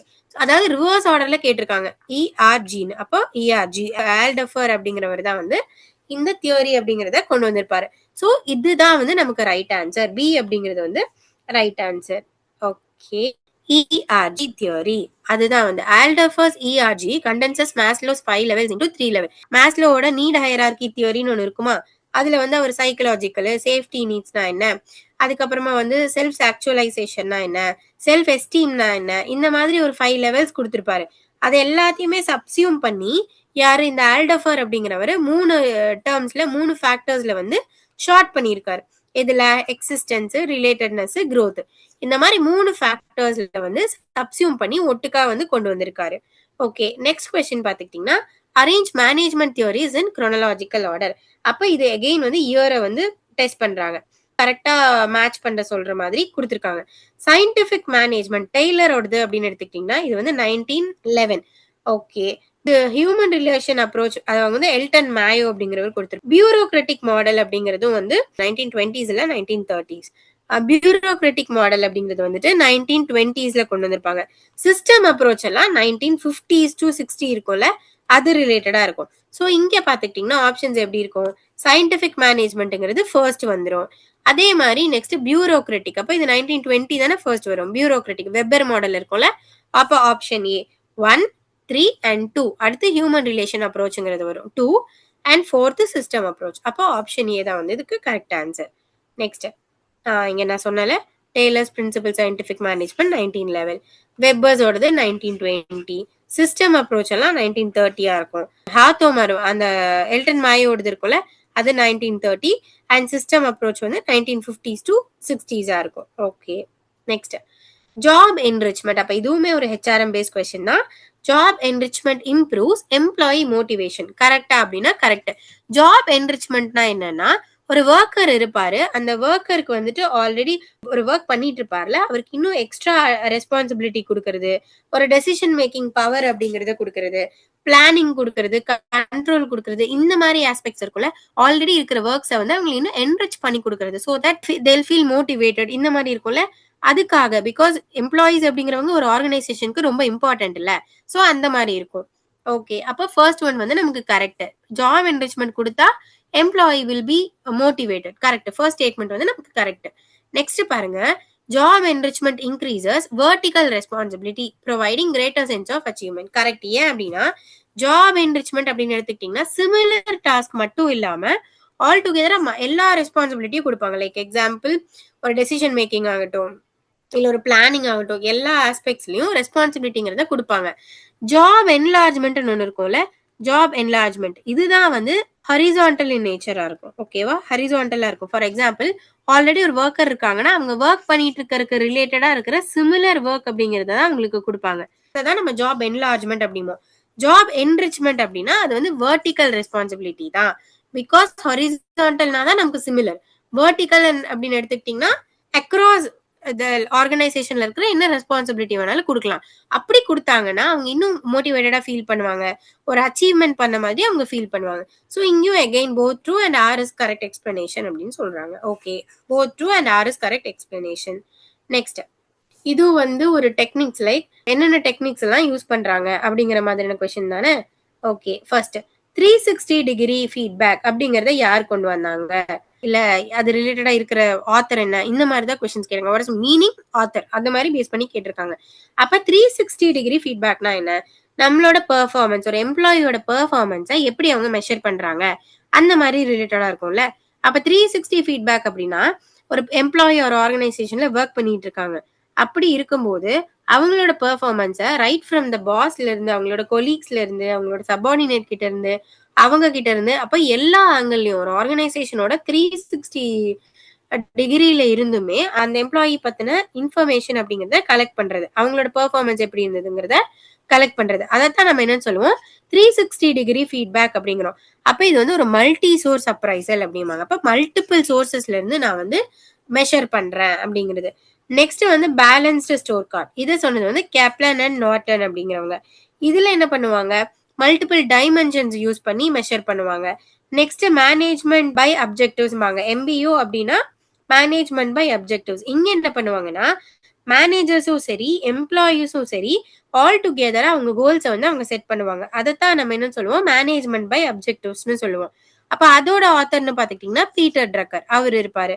Next assessment centre. Assessment சென்டர்னா இப்போ ஒருத்தங்களை select பண்றோம் இல்ல ப்ரொமோட் பண்றோம், இந்த மாதிரி இடத்துல எல்லாம் ஒரு சிமுலேட்டட் என்விரான்மெண்ட் அப்படிங்கறத வச்சு அவங்களுக்கு வந்து செலக்ட் பண்றது, ப்ரொமோட் பண்றது, அந்த மாதிரி ஆக்டிவிட்டிஸ் எல்லாம் பண்ணுவாங்க. ஸோ அது வந்து simulated exercises for selection assessment centre அப்படிங்கிறது. ஓகேவா? ஸோ இங்க கரெக்ட் ஆப்ஷன் அப்படின்னு எடுத்துக்கிட்டோம்னா ஆப்ஷன் ஏ 3 வரும், பிக்கு வந்துட்டு 2 வரும், சிக்கு வந்துட்டு 1 வரும், அசஸ்மெண்ட் சென்டருக்கு வந்து 4. ஆப்ஷன் 4 தான் வந்து நமக்கு right answer. 360 multi source, BSC அதாவது இந்த பேலன்ஸ்டு ஸ்கோர் கார்டுன்னு பார்த்தோம்ல அது, தென் மேனேஜ்மெண்ட் அப்ஜெக்டிவ்ஸ் வந்து பீட்டர் ட்ரக்கர், அசஸ்மெண்ட் சென்டர்னா simulated exercises. Next, which act in India governs the payment of bonus to employments in factories and establishments? இந்த given actsல எந்த act வந்து நம்ம ஒரு ஆர்கனைசேஷன்ல லேபர் ஒரு போனஸை பே பண்றது, ஒரு எம்ப்ளாயிஸ்க்கு வந்து ஆனுவல் போனஸை வந்து நம்ம பே பண்றோம்னா எந்த ஆக்ட் வந்து ரெகுலேட் பண்ணுது அப்படின்னு வந்து கேக்குறாங்க. அப்ப இதுக்கு கரெக்ட் ஆப்ஷன் வந்துட்டு பேமெண்ட் ஆஃப் போனஸ் ஆக்ட் 1965 தான் இதுக்கு வந்து நமக்கு கரெக்ட் ஆன்சர். இதுதான் வந்து ஆனுவல் பேமெண்ட் அப்படிங்கறத ரெகுலேட் பண்ணும். அப்போ வேஜஸ் எல்லாம் பாத்துக்கிட்டீங்கன்னா ஒரு வேஜ் பேமெண்ட் ரிலேட்டடா இருக்கும். மினிமம் வேஜஸ், மினிமம் சேலரி கிடைக்குதா. ஃபேக்டரிஸ் ஆக்ட்லாம் எடுத்துக்கிட்டீங்கன்னா ஃபேக்டரி சேஃப்டி, ஒர்க்கிங் கண்டிஷன்ஸ் இந்த மாதிரி இருக்கும்ல, இந்த மாதிரி பார்ப்பாங்க. எகைன் இதோட இயர்ஸ் நல்லா பாருங்க, இயர்ஸ்ல கூட கொஸ்டின்ஸ் அப்படிங்கிறது ஃப்ரேம் பண்ணலாம். Okay, answer payment of bonus act. ஓகேவா? Next, which pricing strategy sets a high initial price and gradually reduces it over the product life cycle? அப்போ அதாவது ஒரு ஸ்டார்டிங் பீரியட்ல ஹை இனிஷியல் பிரைஸ் அப்படிங்கறத செட் பண்ணிட்டு போக போக கிராஜுவலா பிரைஸ் கம்மி பண்றாங்க அப்படின்னா அந்த டைப் ஆஃப் பிரைசிங் ஸ்ட்ராட்டஜி அப்படிங்கறதோட பேர் என்ன அப்படின்னு கேக்குறாங்க. நமக்கு வந்து அதுக்கு ஸ்கிம்மிங் பிரைசிங் அப்படிங்கறத கரெக்ட் ஆன்சர். ஏன்னா லைக் ஸ்கிம்மிங் த மில்க் அப்படின்னு சொல்லுவாங்கல்ல, அத லைக் அந்த மாதிரி தான் வந்து நம்ம பண்ண போறோம். என்ன பண்ண போறோம், இப்ப ஒரு கம்பெனி அப்படிங்கறது வந்துட்டு ஒரு ப்ராடக்ட் லான்ச் பண்ணிருச்சு, ஓகேவா? அவ ஒரு அந்த டைம்ல அவங்க R&Dக்கெல்லாம் கொஞ்சம் நிறைய செலவு பண்ணிருப்பாங்க, அதெல்லாம் அந்த இனிஷியல் ஃபேசஸ்லயே எடுக்கணும்னு நினைப்பாங்க. அதனால பிரைஸ் அப்படிங்கறத இன்க்ரீஸ்டா வந்து பிக்ஸ் பண்ணிட்டு போக போக போக பிரைசிங் அப்படிங்கறத வந்து கம்மி பண்ணிடுவாங்க. சோ இதத்தான் வந்து ஸ்கிம்மிங் பிரைசிங் அப்படிம்பாங்க. பெனட்ரேஷன்லாம் எடுத்துக்கிட்டீங்கன்னா ஆர்கனைசேஷன் இருக்கு, அவங்க வந்து ப்ராடக்ட்ஸ் அப்படிங்கிறதுக்கு பிரைஸ் செட் பண்ணும்போது மார்க்கெட்ல வந்து ஃபர்ஸ்ட் லைக் ஜியோ மாதிரி பிரைசிங் அப்படிங்கறத கம்மியா கொடுப்பாங்க. பெனட்ரேட் ஆகிறதுக்காக பிரைசிங் அப்படிங்கறத லோவா கொடுத்துட்டு போக போக கிராஜுவலா இன்க்ரீஸ் பண்றது. சோ ஆனா இப்ப நம்ம கொஸ்டின்ல என்ன கேட்டிருக்காங்க, ஸ்டார்டிங்ல இனிஷியலா ஹை பிரைசிங் வச்சுட்டு போக போக கிராஜுவலா ரெடியூஸ் பண்றது. அப்போ அது வந்து ஸ்கிம்மிங் பிரைசிங் தான் right answer. Next okay, again இதுக்கு வந்து கரெக்ட் ஆன்சர் வந்து skimming pricing. Which statements about product life cycle, அதாவது ஒரு ப்ராடக்ட்டோட லைஃப் சைக்கிள் பேஸ் பண்ணி அது கரெக்டா இருக்கு அப்படின்னு வந்து இந்த கொஸ்டின்ல கேக்குறாங்க. அப்போ இன்ட்ரோடக்ஷன், அப்போ ப்ராடக்ட் லைஃப் சைக்கிள் அப்படின்னு நம்ம எடுத்துக்கிட்டோம்னா அதுல இன்ட்ரோடக்ஷன் அப்படிங்கிறது இருக்கும், growth அப்படின்னு இருக்கும், மெச்சூரிட்டி இருக்கும், டிக்ளைன் இருக்கும். ஒரு ப்ராடக்ட் வந்து என்னென்ன ஃபேசஸ் எல்லாம் கோ த்ரூ பண்ணும் அப்படிங்கறத தான் நம்ம ப்ராடக்ட் லைஃப் சைக்கிள் அப்படின்னு வந்து சொல்லுவோம். ஃபர்ஸ்ட் ஸ்டேட்மெண்ட் பார்த்தோம்னா introduction stage has low sales and common losses. அப்போ ஒரு இன்ட்ரோடக்ஷன் ஸ்டேஜ் அப்படிங்கறதுல ஒரு லோ சேல்ஸ் தான் இருக்கும், லாசஸ் அப்படிங்கிறது இருக்கும். பிகாஸ் அந்த ப்ராடக்ட் பத்தின அவேர்னஸ் அப்படிங்கிறது லோவா இருக்கும், அங்க போட்ட ப்ரொமோஷன் காஸ்ட் அப்படிங்கிறது எல்லாமே வந்துட்டு நமக்கு கொஞ்சம் ஹையா இருக்கும். ஸோ ஒரு இன்ட்ரோடக்ஷன் ஸ்டேஜ் நம்ம எடுக்கும்போது there will be low sales and the common losses. அப்போ ஆப்ஷன் 1 வந்து நமக்கு கரெக்ட். growth அப்படின்னு எடுத்துக்கிட்டோம்னா அந்த இடத்துல நமக்கு காம்படிஷன் அப்படிங்கிறது இன்டென்சிவா இருக்கும் அப்படின்னு சொல்லி சொல்றாங்க. ஸோ ஒரு growth ஸ்டேஜ்ல வந்துட்டு நமக்கு காம்படிஷன் கண்டிப்பா அதிகமா தான் இருக்கும், correct. Next maturity stage has fastest sales growth. அப்போ ஒரு மெச்சூரிட்டியில வந்துட்டு ஃபாஸ்டஸ்டா இருக்குமா அப்படின்னு கேட்டீங்கன்னா இல்ல. பிகாஸ் இந்த ஃபாஸ்டஸ்ட் சேல்ஸ் growth அப்படிங்கிறது நமக்கு எந்த பீரியட்ல ஆகும்னா growth பீரியட்ல தான் ஆகும். growth அப்படிங்கிற டைம்ல தான் வந்து இது நடக்கும். சோ இந்த ஸ்டேட்மெண்ட் நமக்கு வந்து தப்பு. Decline stage has highest promotional expenses. அப்ப டிக்ளைன் ஸ்டேஜ் வரும்போது ஹையஸ்ட் ப்ரொமோஷனல் எக்ஸ்பென்சஸ் இருக்குங்கிறாங்க. இல்ல, அப்போ நம்ம அதிகமா ப்ரொமோஷன், ஒரு ப்ராடக்ட்டை வந்து நான் ப்ரொமோட் பண்ணுவேன். எப்ப பண்ணுவேன், என் ப்ராடக்ட்டை வந்து ஃபர்ஸ்ட் மக்கள் மனசுல கொண்டு போய் உட்கார வைக்கிறதுக்கு அப்படிங்கும் போது தான் நான் பண்ணுவேன். அப்போ ஒரு ப்ராடக்ட்டோட இன்ட்ரோடக்ஷன் ஃபேஸ்ல தான் அது நடக்கும். சோ டிக்ளைன் ஃபேஸ்ல நடக்காது. நமக்கு இந்த ரெண்டு ஆப்ஷனுமே தப்பு. அப்ப இங்கே கரெக்ட் பாத்துக்கிட்டீங்கன்னா 1 and 2 மட்டும் தான் கரெக்டா இருக்கும். 1 and 2 only மட்டும் தான் correct. Okay, next question. Branding creates differentiation and adds value to product. ஒரு பிராண்டிங் அப்படிங்கறது வந்துட்டு ஒரு டிஃபரன்சியேஷன் அப்படிங்கறத கிரியேட் பண்ணுது. ஒரு ப்ராடக்ட்டை பத்தின ட்ரஸ்ட், லாயல்ட்டி அந்த மாதிரி எல்லாம் இருக்கும்ல, அந்த வேல்யூ அப்படிங்கறது வந்து ஆட் பண்ணுதுன்னு கேக்குறாங்க. அப்ப இது correct. Branding for example iPhone அப்படின்னு நம்ம எடுத்துட்டோம், இல்ல வந்து சாம்சங் அல்ட்ரா சீரீஸ் அந்த மாதிரி ஏதோ ஒன்று எடுத்துட்டோம் அப்படின்னா மத்த ஸ்மார்ட் போன்ஸ்ல இருந்து அவங்க டிஃபரன்சியேஷன் அப்படிங்கறத ஒன்று கிரியேட் பண்றாங்க. அதே மாதிரி அந்த ப்ராடக்ட்டுக்கு வேல்யூ அப்படிங்கறத வந்து கிரியேட் பண்றாங்க. ஸோ அதை தான் நம்ம பிராண்டிங் அப்படிமோ, லைக் பிராண்டிங்கோட பர்பஸ். அப்போ இதுக்கு ஸ்டேட்மெண்ட் வந்து நமக்கு கரெக்ட். நெக்ஸ்ட் ரீசன் பாத்துக்கிட்டீங்கன்னா a brand is only a name and symbol with no impact on consumer buying decisions கேட்டா இல்ல. அப்ப brand is not only a name, இதுதான் வந்து ஒரு ஆர்கனைசேஷனோட குட்வில், ரெப்யூட்டேஷன் அந்த மாதிரி எல்லாம் இருக்கும்ல, ஒரு ட்ரஸ்ட் பில்ட் பண்ணும், ஒரு யூனிக்னஸா இருக்கும், ஒரு பர்சீவ்டு குவாலிட்டி இந்த மாதிரி எல்லாம் இருக்கும். ஸோ இதுல என்ன சொல்றாங்க, பிராண்டுங்கிறது ஒன்லி சிம்பிள் மட்டும்தான் அப்படின்றாங்க. No, it is not a simple, it strongly influences the buying decisions of the கன்சியூமர்ங்கிறாங்க. ஸோ இதுக்கு வந்துட்டு ஏ வந்து ட்ரூ, ஆர் வந்து false. Okay, A true, R false. Next அப்போ இது மேட்ச் த ஃபாலோயிங் கொஸ்டின் மாதிரி இருக்கு. இதுல என்ன சொல்றாங்க, segmentation, target marketing, positioning, differentiation. அப்ப செக்மெண்ட் மார்க்கெட்டிங் அப்படின்னா என்டையரா இருக்கிற மார்க்கெட்டை நம்ம என்ன பண்றோம், ஒரு குட்டி குட்டி செக்மெண்ட்ஸா வந்துட்டு நம்ம பிரிக்கிறோம். ஒரு என்டையர் மார்க்கெட்டையுமே நம்ம டிவைட் பண்றோம் குட்டி குட்டி செக்மெண்டா, like based on the demographic ஃபீச்சர்ஸா இருக்கலாம், இல்ல பர்சனல் கேரக்டரிஸ்டிக்ஸா இருக்கலாம், இல்ல டெக்னாலஜிக்கல் இதுவா இருக்கலாம், ரீஜனல் பேஸ் பண்ணி இருக்கலாம். அந்த மாதிரி என்டையரா என் ப்ராடக்ட்டுக்கு இருக்கிற மார்க்கெட்டை நான் வந்து செக்மெண்ட் பண்றேன் அப்படிங்கறதா செக்மெண்டேஷனோட மீனிங். அதே டார்கெட் மார்க்கெட்டிங் அப்படின்னு எடுத்துக்கிட்டீங்கன்னா செக்மெண்ட் பண்ணி வச்சதுல நான் அதுல ஒரு டார்கெட் அப்படிங்கிற சூஸ் பண்ணுவேன், அதைத்தான் என்ன பண்ணுவாங்க டார்கெட் மார்க்கெட்டிங் அப்படிம்பாங்க. பொசிஷனிங் அப்படின்னு எடுத்துக்கிட்டீங்கன்னா கஸ்டமர்ஸோட மைண்ட்ல என்னோட பிராண்ட வந்து பொசிஷன் பண்றது, அதைத்தான் நம்ம பொசிஷனிங் அப்படிமோ. டிஃபரன்சியேஷன் அப்படின்னு எடுத்துக்கிட்டீங்கன்னா என்னோட ப்ராடக்ட்டை வந்து சுப்பீரியரா ஃபீல் பண்ண வைக்கிறது. லைக் ஃபார் எக்ஸாம்பிள் இப்போ பிராண்டிங், ஸ்மார்ட் போன் எடுத்துக்கிட்டீங்கன்னா வேரியஸ் ஸ்மார்ட் போன்ஸ் இருக்கு. அதுல வந்து ஏன் வந்து இந்த ஐபோன், சாம்சங்கோட சீரீஸ், இந்த ஒன் பிளஸ் இந்த மாதிரி எல்லாம் டாப்பா போகுது அப்படின்னா அவங்களோட ப்ராடக்ட்ஸை வந்து அவங்க சுப்பீரியரா வந்து இந்த மைண்ட்ஸ் ஆஃப் கன்சியூமர்ஸ்ல வந்து ஃபீல் பண்ண வைக்கிறாங்க. ஸோ அதை தான் நம்ம டிஃபரன்சியேஷன் அப்படிமோ. ஸோ இங்க பாத்துக்கிட்டீங்கன்னா ஆப்ஷன் ஏ தான் நமக்கு எகெயின் கரெக்ட். ஏன்னா செக்மெண்டேஷன் அப்படின்னு எடுத்துக்கிட்டீங்கன்னா dividing markets into groups.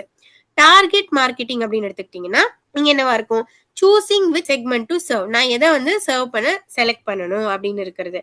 Positioning அப்படின்னு எடுத்துக்கிட்டீங்கன்னா creating distinct image in the minds of the கன்சியூமரா இருக்கும். டிஃபரன்சியேஷன் அப்படின்னா என்னோட ப்ராடக்ட்டை சுப்பீரியரா ஃபீல் பண்ண வைக்கிறது. இங்க ஆப்ஷன் ஏ தான் வந்து நமக்கு right answer. Okay, option A தான் right answer. Next, which of the following is not part of the extended 7 P's of the services அப்படின்னு கேக்குறாங்க. நமக்கு வந்துட்டு என்னென்ன 7 P's இருக்கும், அதாவது ஒரு சர்வீஸ் மார்க்கெட்டிங்ல நல்ல கொஸ்டின்ல நோட் பண்ணி பாருங்க. சர்வீஸ் மார்க்கெட்டிங்கோட 7 P'ஸ்ல என்னென்ன இல்ல அப்படின்னு.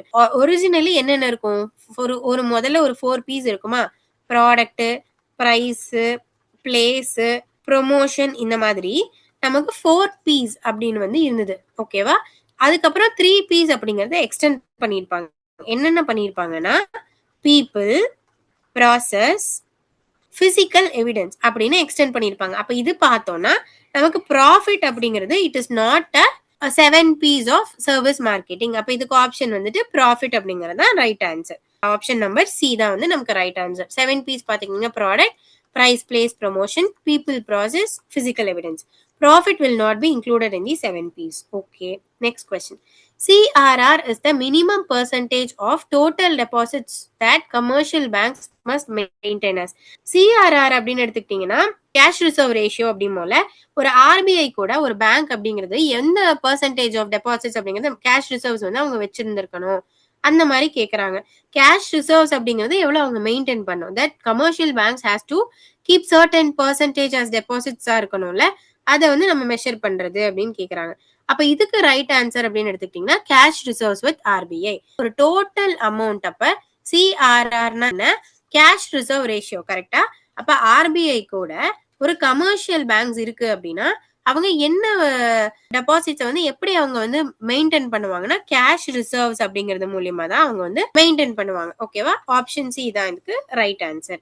Next, when RBI increases repo rate. இப்போ RBI அப்படிங்கிறது வந்துட்டு ரெப்போ ரேட் அப்படிங்கறத அவங்க இன்க்ரீஸ் பண்ணிட்டாங்க அப்படின்னா borrowing from RBI becomes costly. Correct தான். ரெப்போ ரேட்னா என்ன, ஃபர்ஸ்ட் ரெப்போ ரேட்னா the rate at which banks borrow money from RBI-ல. அப்ப எந்த ரேட்ல வந்துட்டு பேங்க் வந்து மணி வந்து பாரோ பண்றாங்க, ஆர்பிஐ கிட்ட இருந்து கடன் வாங்குறாங்க, அந்த மாதிரி இருக்குமா. அப்ப இஃப் ரெப்போ ரேட் இன்க்ரீஸ் ஆயிடுச்சுன்னு வச்சுக்கோங்களேன், பாரோயிங் அப்படிங்கிறது எக்ஸ்பென்சிவ் ஆயிரும். Because landing rates, interest rate அப்படிங்கறதெல்லாம் ரைஸ் ஆயிரும்ல, மணி சப்ளை எல்லாம் டிக்ரீஸ் ஆயிரும். ஸோ இது ஸ்டேட்மெண்ட் 1 வந்து நமக்கு கரெக்ட். அதே மாதிரி நெக்ஸ்ட் பாருங்க, ஹையர் ரெப்போ ரேட், இப்ப அதிகமான ரெப்போ ரேட் இருந்ததுன்னா அதிகமான லெண்டிங் ரேட்ஸ் ஆயிடும், மணி சப்ளை எல்லாம் டிக்ரீஸ் ஆயிடும். ஸோ இது ரெண்டுமே நமக்கு வந்து கரெக்ட் தான். அப்போ both true and R is the correct explanation of A. Next, which are functions of SEBI. அப்ப செபியோட ஃபங்க்ஷன்ஸ் என்ன அப்படின்னு வந்து கேக்குறாங்க. செபினா என்ன, securities and exchange board of India. இதுதான் வந்து நம்மளோட செபியோட ஃபுல் ஃபார்ம். கரெக்டா. இட் ரெகுலேட் ஸ்டாக் எக்ஸ்சேஞ்சஸா, கரெக்ட். அப்போ ஸ்டாக் எக்ஸ்சேஞ்சஸ் எல்லாத்தையும் அது வந்து ரெகுலேட் பண்ணும். Next, protects interest of investors. அப்போ இன்வெஸ்டர்ஸோட இன்ட்ரெஸ்ட் எல்லாம் அது ப்ரொடெக்ட் பண்ணும். அகெயின் இது correct. Next, provides long term finance to industry. அது கிடையாது. ஒரு ரோல் ஆஃப் டெவலப்மெண்ட் தான் இருக்குமே தவிர அது வந்து ஒரு லாங் டேர்ம் ஃபினான்சஸ் எல்லாம் அது வந்து கொடுக்காது. ஓகேவா. Next, promotes development of securities market. அப்ப இது கரெக்ட், டெவலப்மெண்ட்ங்கிறத பண்ணும். அப்ப இதுக்கு என்னென்ன ஆப்ஷன்ஸ் வரும், 1 வரும், 2 வரும், 4 வரும். ஆப்ஷன் ஏ தான் வந்து இதுக்கு ரைட் ஆன்சர். ஓகே, ஆப்ஷன் ஏ. நெக்ஸ்ட், இது வந்து மேட்ச் த ஃபாலோயிங். நபார்ட் அப்படின்னா என்ன, ஒரு அக்ரிகல்ச்சர் பேஸ்டா இருக்கும். ரூரல் ஃபினான்ஸ் ஆகட்டும், இல்ல அக்ரிகல்ச்சருக்கு வந்து ஒரு டெவலப் பண்றது, ரூரல் இதை டெவலப் பண்றது, அதுக்காக கொடுத்துருப்பாங்க. அதை தான் நம்ம என்ன சொல்லுவோம், நபார்ட் அப்படிமோ. சிட்பி அப்படின்னா ஸ்மால் இண்டஸ்ட்ரீஸ்க்காக அவங்க வந்து ஃபினான்ஸ் பண்ணுவாங்க. அதாவது small industries development bank of இந்தியாவா இருக்கும். எக்ஸிம் அப்படின்னு எடுத்துக்கிட்டீங்கன்னா export import bank of India. அதைத்தான் நம்ம வந்து என்ன சொல்லுவோம், export import bank of India. NHB அப்படின்னா நேஷனல் ஹவுசிங் பேங்கா இருக்கும். ஓகேவா. நபார்ட் எடுத்துக்கிட்டீங்கன்னா அக்ரிகல்ச்சரல் அண்ட் ரூரல், சிட்பி வந்து ஸ்மால் இண்டஸ்ட்ரியல் ஃபினான்ஸ், எக்ஸிம் அப்படின்னு எடுத்துக்கிட்டீங்கன்னா எக்ஸ்போர்ட் இம்போர்ட் ஃபினான்ஸ், NHPன்னு எடுத்துக்கிட்டீங்கன்னா ஹவுசிங் ஃபினான்ஸ். இதுதான் ஆப்ஷனா இருக்கும். ஸோ நமக்கு இங்க வந்து ஆப்ஷன் நம்பர் ஏ வந்து correct. NABARD agriculture, SIDBI small industry, எக்ஸுங்கிறது பேங்க் எக்ஸ்போர்ட் இம்போர்ட்டா இருக்கும். இது வந்து ஹவுசிங் ஃபினான்ஸா இருக்கும். நெக்ஸ்ட் கொஸ்டின் 35th கொஸ்டின் பாத்தீங்கன்னா, under the Indian contract act 1872 which is not an essential element of a valid contract. ஒரு கான்ட்ராக்ட் அப்படிங்கிறது வேலிடா இருக்கணும்னா ஒரு சில எசென்ஷியல்ஸ் இருக்கும்ல, அதுல which is not essentials in the given optionsனு கேக்குறாங்க. ஃபர்ஸ்ட் ஒரு லாஃபுல் கன்சிடரேஷன் எடுத்து பாருங்களேன். அந்த இடத்துல லாஃபுல் கன்சிடரேஷன் அப்படிங்கிறது இருக்கணும். கரெக்டா? ஒரு ஒரு ஒரு கான்ட்ராக்ட் நான் போடுறேன்னா சம்திங் ஒரு ரிட்டர்னோட தான் நான் பண்ணுவேன். அப்ப அது லாஃபுல்லா இருக்கணும். இது எகைன் கரெக்ட். ஃப்ரீ கன்சென்ட், எந்த விதமான ஒரு கொயஷனும் இல்லாம எந்த ஒரு த்ரெட்டனும் இல்லாம ஒரு ஃப்ரீ கன்சென்ட்டோட அது இருக்கணும். நெக்ஸ்ட் ரிட்டர்ன் ஃபார்ம்ல தான் இது இருக்கணுமா ஆல்வேஸ் அப்படின்னு கேட்டீங்கன்னா இல்ல, it can be oral also. Okay. Next capacity to contract. அப்போ ஒரு கான்ட்ராக்ட்ல இருக்கிற எல்லா பார்ட்டிஸும் கெப்பாசிட்டியோட இருக்கணும். லைக் மேஜரா இருக்கணும், மைனரா இருக்கக்கூடாது, அன்சவுண்ட் மைண்டா இருக்கக்கூடாது, இந்த மாதிரி இருக்கும்ல. The person has to be in full கெப்பாசிட்டியா இருக்கணும். அப்போ இதுக்கு ஆப்ஷன் நம்பர் சி தான் வந்து right answer. Because it is it can also be in oral form. ஓகேவா? Next question. CSR is mandatory for certain companies under Companies Act 2013. அது கரெக்டா? Correct. ஏன்னா சிஎஸ்ஆர் அப்ப எந்த கம்பெனி வந்து 2% நெட் ப்ராஃபிட் பண்ணுதோ, இந்த மாதிரி ஒரு சர்டைன் ரூல்ஸ் வச்சிருப்பாங்கல்ல, அந்த மாதிரி எல்லாம் இருந்துச்சு அப்படின்னா certain companies which has more then 2% net profit இருக்கு, அந்த மாதிரிலாம் இருந்துச்சு அப்படின்னா கம்பல்சரியா அவங்க கார்பரேட் சோஷியல் ரெஸ்பான்சிபிலிட்டி அப்படிங்கறத அவங்க வந்து பண்ணணும். அடுத்து பாத்துக்கிட்டீங்கன்னா section 135 requires eligible companies to spend 2% of the net average on CSR. Correct. அப்போ எந்த கம்பெனிக்கு 2%க்கு மேல நெட் ப்ராஃபிட் போகுதோ அவங்க வந்து கண்டிப்பா சிஎஸ்ஆர் அப்படிங்கறத பண்ணணும் அப்படின்னு வந்து சொல்றாங்க. இதுதான் கார்பரேட் சோஷியல் ரெஸ்பான்சிபிலிட்டி. அப்போ இது ரெண்டுமே ட்ரூ தான். ஓகேவா? ரெண்டுமே true. R is correct explanation. இப்ப சிஎஸ்ஆர் அப்படின்னா என்ன எடுத்துக்கிட்டீங்கன்னா கார்பரேட் சோஷியல் ரெஸ்பான்சிபிலிட்டி. எஜுகேஷன்ல இன்வெஸ்ட் பண்ணுவாங்க, ஹெல்த் கேர்ல இன்வெஸ்ட் பண்ணுவாங்க, என்விரான்மெண்ட்ல இன்வெஸ்ட் பண்ணுவாங்க, ரூரல் டெவலப் பண்ணுவாங்க, அந்த மாதிரி எல்லாம் இருக்கும்ல. சோ அந்த மாதிரி இருக்கிறது தான் சிஎஸ்ஆர் அப்படின்னு வந்து நம்ம சொல்லுவோம். ஓகே, இதுல அதே ஆப்ஷன். நெக்ஸ்ட் கொஸ்டின் பாத்தீங்கன்னா, arrange Indian laws in order of enactment. Enact ஆன இயர்ல இருந்து நம்ம பார்க்கலாம். இந்தியன் கான்ட்ராக்ட் ஆக்ட் எல்லாம் பாத்தீங்கன்னா 1872. கரெக்டா? கம்பெனிஸ் ஆக்ட் கரண்டோடது பாத்தீங்கன்னா 2013. செபி ஆக்ட்ங்கிறது நமக்கு 1992 இருக்கும். கன்சியூமர் ப்ரொடெக்ஷன் ஆக்ட் எடுத்துக்கிட்டீங்கன்னா 1986. இப்படி ஆர்டர் பண்ணனா இது ஏ. ஓகேவா? அப்போ நமக்கு 3 வரும், 4 வரும், அதுக்கப்புறம் கன்சியூமர் ப்ரொடெக்ஷன் ஆக்ட் 1 வரும், அதுக்கப்புறம் தான் 2 வரும். அப்ப இதுக்கு ஆப்ஷன் ஏ தான் நமக்கு ரைட் ஆன்சர். இங்க சொன்னல contract act, consumer protection act, SEBI, companies act, அதோட இயர்ஸ் நல்லா பாத்துக்கோங்க. ஓகே, நெக்ஸ்ட் கொஸ்டின் வந்து with statements about business ethics are correct. இப்போ பிசினஸ் எத்திக்ஸ் இருக்கு அப்படின்னா அதுல என்ன ஸ்டேட்மெண்ட்ஸ் வந்து கரெக்டா இருக்கு அப்படின்னு கேட்டிருக்காங்க. அப்போ இதுல வந்து ஃபர்ஸ்ட் ஸ்டேட்மெண்ட் என்ன கேட்டிருக்காங்க, ethics and law always coincide. அப்போ எத்திக்ஸும் சரி லாவும் சரி எப்பவும் கோயின்சைட் ஆயிருக்குமா அப்படின்னு கேட்டீங்கன்னா இல்ல. அப்போ லா வேற எத்திக்ஸ் வேற. எத்திக்ஸ்னா வாட் இஸ் ரைட் அந்த மாதிரி போயிடும், லானா மேண்டேட்டரியா நம்ம ஃபாலோ பண்ற மாதிரி இருக்கும். சோ அது வந்து ஆல்வேஸ் கோயின்சைடா ஆயிருக்காது. ஓகே, நெக்ஸ்ட் பாத்துக்கிட்டீங்கன்னா stakeholder theory considers interest beyond stakeholders. அப்போ ஸ்டேக் ஹோல்டர் தியரி அப்படின்னா இன்ட்ரெஸ்ட் பியாண்ட் ஸ்டேக் ஹோல்டர்ஸ் தான் கரெக்ட். நெக்ஸ்ட் விசில் ப்ளோயிங் அப்படின்னா it is an ethical act of exposing wrong doing. ஏதோ ஒரு தப்பு நம்ம பண்ணிட்டாங்க, ஏதோ ஒரு ராங் டூயிங் லைக் கரப்ஷன் இந்த மாதிரி ஏதோ ஒன்று பண்ணிட்டாங்கன்னா அதை நம்ம எக்ஸ்போஸ் பண்றோம்ல, அதை தான் நம்ம விசில் ப்ளோயிங் அப்படின்னு வந்து சொல்லுவாங்க. ஸோ இங்க ஆப்ஷன் 3 வந்து நமக்கு கரெக்ட். கார்பரேட் கவர்னன்ஸ் எடுத்துக்கிட்டீங்கன்னா corporate governance ensures accountability and transparency. Corporate governance அப்படின்னு எடுத்துக்கிட்டோம்னா இது வந்து ஒரு அக்கௌண்டபிளா இருக்கணும், டிரான்ஸ்பரண்டா இருக்கணும் அப்படிங்கிறதுக்காக தான் பண்ணுவாங்க. ஸோ ஆப்ஷன் நம்பர் 4 வந்து இதுக்கு கரெக்ட். இதோட கரெக்ட் ஆப்ஷன் எடுத்துக்கிட்டீங்கன்னா ஏ. 2 வரும், 3 வரும், 4 வரும். ஸோ இதுக்கு ஆப்ஷன் நம்பர் ஏ தான் வந்து ரைட். ஓகேவா? Option number A. எத்திக்ஸும் லாவும் கோயின்சைட் ஆகாது. 39th question அப்படின்னு எடுத்துக்கிட்டீங்கன்னா a person is resident and ordinarily resident ROR under the income tax act 1961 if they satisfy. அப்ப என்னென்ன கண்டிஷன்ஸ் சாட்டிஸ்ஃபை பண்ணா அவங்கள resident and ordinary resident ROR அப்படின்னு சொல்லுவாங்கன்னு கேக்குறாங்க. ஓகேவா? அப்ப இது ரெசிடென்ஷியல் ஸ்டேட்டஸ் பத்தின ஒரு கொஸ்டின். அப்போ கரெக்டா ஒரு கண்டிஷன்ஸ் என்ன இருக்கணும்னு பாத்துக்கிட்டீங்கன்னா at least 1 basic and 1 additional condition. Certain conditions வச்சிருப்பாங்கல்ல, அதுல அவங்க ஒரு கண்டிஷன் அப்படிங்கறத வந்து மேண்டேட்டரியா வச்சிருப்பாங்க. ஓகேவா? அதே மாதிரி அட்லீஸ்ட் 1 பேசிக். அப்ப பேசிக் கண்டிஷன்ஸ் ஒன்னு இருக்கும், அடிஷனல் கண்டிஷன்ஸ் ஒன்று இருக்கும். ஓகேவா? அந்த பேசிக்ல அட்லீஸ்ட் 1 வந்து அவங்க பண்ணி இருந்திருக்கணும். அதே மாதிரி அடிஷனல் கண்டிஷன்ஸ்லயும் அட்லீஸ்ட் 1 ஆவது அவங்க ஃபாலோ பண்ணி இருந்திருக்கணும். ஆப்ஷன் டி தான் correct. At least 1 basic and 1 additional condition அப்படிங்கறத அவங்க ஃபாலோ பண்ணி இருந்திருக்கணும். நான் இங்க சொன்னால at least 1 basic and 1 additional condition. இது வந்து என்ன செக்ஷன்ல வருதுன்னா அண்டர் செக்ஷன் 6(1)ல வந்து வருது. ஒரு பேசிக் கண்டிஷனும் ஒரு அடிஷனல் கண்டிஷனும் அவங்க ஃபாலோ பண்ணி இருந்திருக்கணும். ஓகேவா?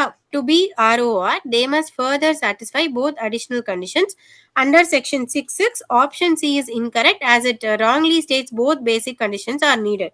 ரெண்டுமே needed, like both conditions neededனு சொல்லிருக்காங்களா, அதனால இது தப்பு. டிங்கிறதுல ஒண்ணு மட்டும் நமக்கு பேசிக்லயும் ஒண்ணு அடிஷனல் இருந்தா போதும். அதனால இதுக்கு ஆப்ஷன் டி தான் right answer. Okay, 40th question பாத்துக்கிட்டீங்கன்னா டாக்ஸ் பிளானிங் விசஸ் டாக்ஸ் இவேஷன்ல கேட்டிருக்காங்க. டாக்ஸ் பிளானிங்கிறது லீகல், டாக்ஸ் இவேஷன் அப்படிங்கிறது இல்லீகல். கரெக்ட். டாக்ஸ் பிளானிங்னா நான் எப்படி டாக்ஸை கட்ட போறேன், லைக் அந்த மாதிரி இருக்கும்ல, ஒரு டாக்ஸை ரெடியூஸ் பண்றது லீகல் வேஸ்ல பண்றதெல்லாம் நம்ம சொல்லுவோம்.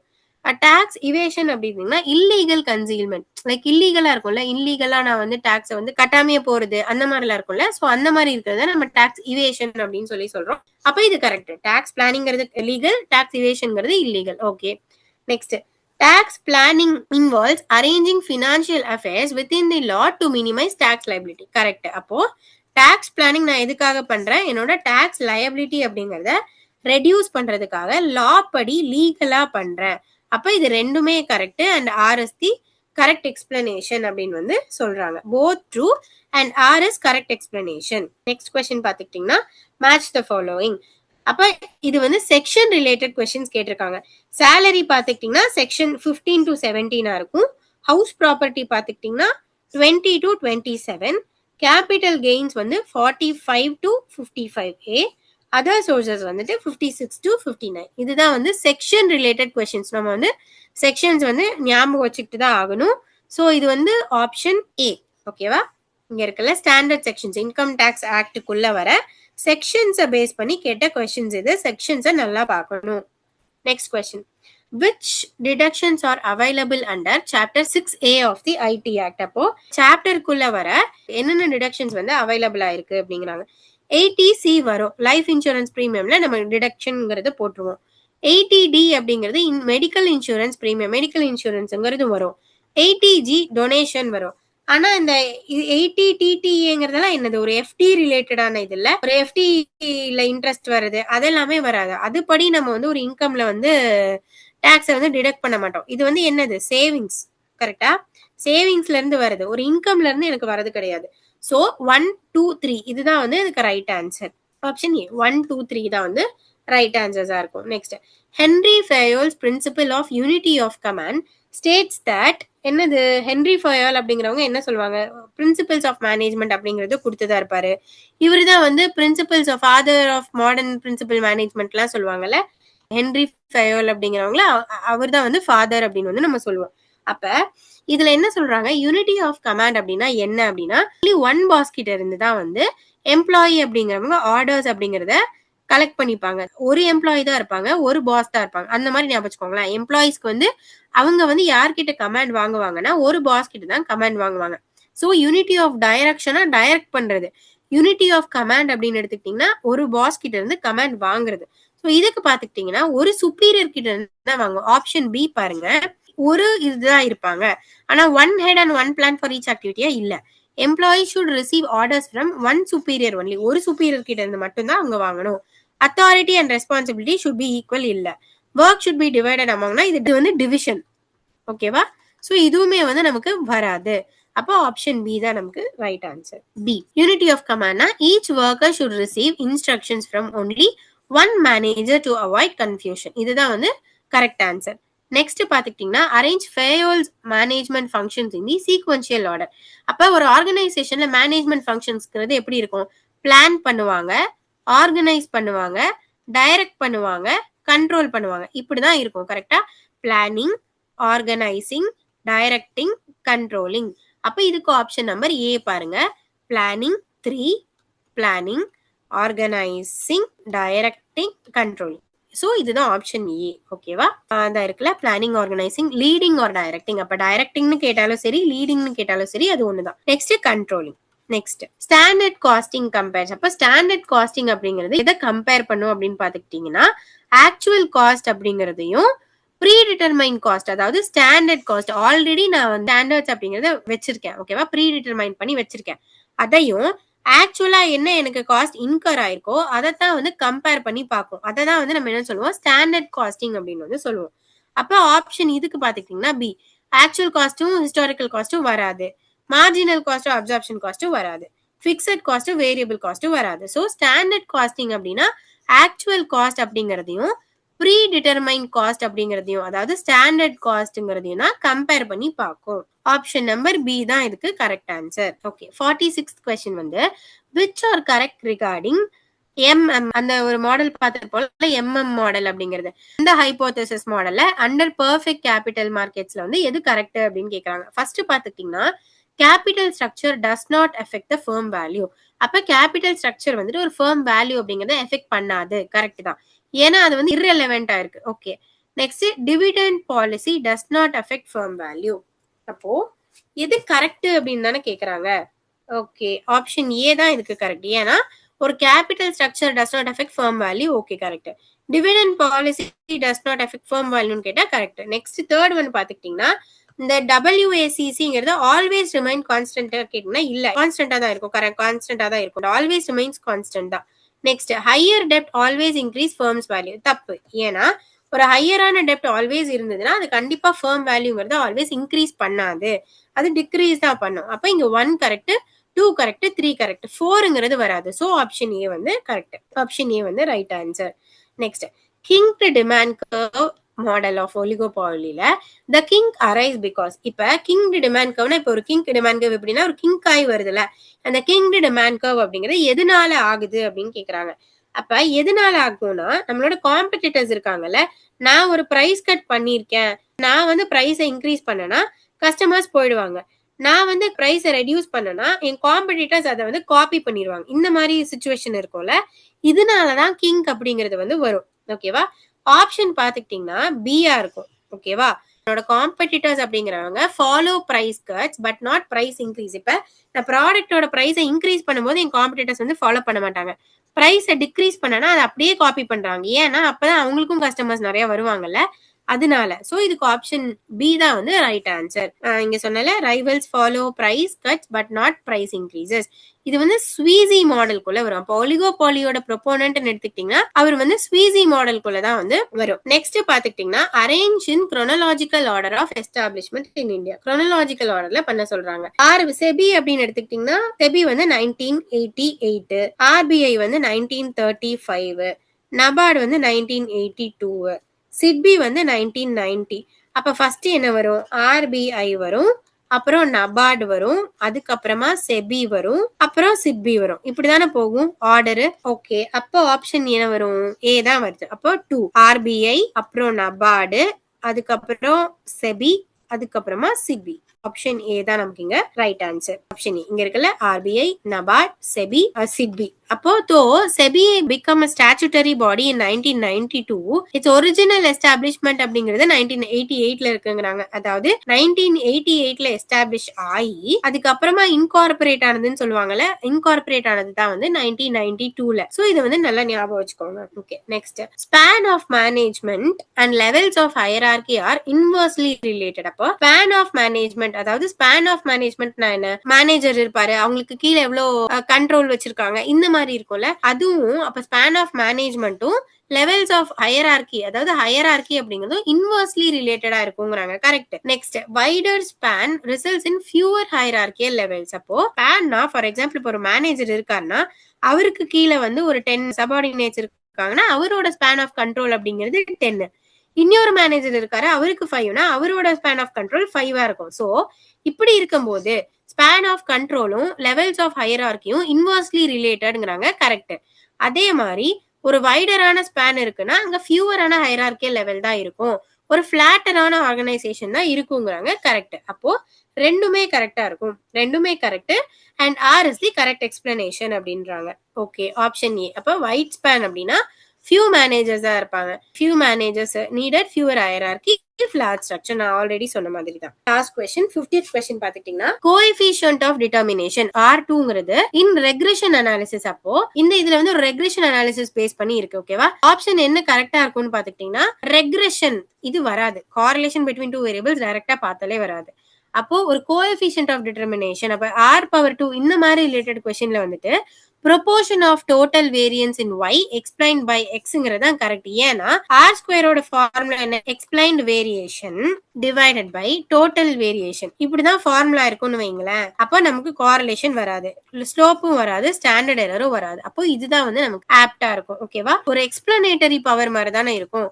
சோ இதுதான் வந்து coefficient of determination R2 in regression analysis measure. அப்ப இதுக்கு கரெக்ட் ஆன்சர் வந்து B. proportion of total variation in y explained by R. அப்ப இதுதான் வந்து ரைட் எக்ஸ்பிளனேஷனா இருக்கும். So far வந்து ஒரு 50 questions வந்து நம்ம டிஸ்கஸ் பண்ணோம். ஒரு எக்ஸாம் ஓரியன்டா இருக்கிற டாப் 50 questions வந்து நம்ம டிஸ்கஸ் பண்ணோம். இப்போ நாங்க வந்து UGC நெட்ல வந்து நாங்க நெட் காமர்ஸ்க்கு மேனேஜ்மெண்ட்க்கு இந்த மாதிரி வேரியஸ் சப்ஜெக்ட்ஸ்க்கு வந்து அட்மிஷன்ஸ் வந்து போயிட்டு இருக்கு. ஸ்கிரீன்ல இருக்கிற நம்பருக்கு வந்து நீங்க கான்டாக்ட் பண்ணுங்க. இந்த லைவ் கிளாஸஸா இருக்கும், ஆன்லைன் கிளாஸஸா இருக்கு, இன்டராக்டிவா இருக்கும், ரெக்கார்டட் வீடியோஸ் எல்லாமே நாங்க ஃபுல்லா ப்ரொவைட் பண்ணுவோம். பேப்பர் 1க்கும் சரி பேப்பர் 2க்கும் சரி மெட்டீரியல்ஸ் வந்து கொரியர் மூலியமா அனுப்பிச்சிருவாங்க. அட்மிஷன்ஸ் வந்து ஆன்கோயிங்கா இருக்கு. ஸ்கிரீன்ல இருக்கிற நம்பரை வந்து கான்டாக்ட் பண்ணுங்க. தேங்க்யூ.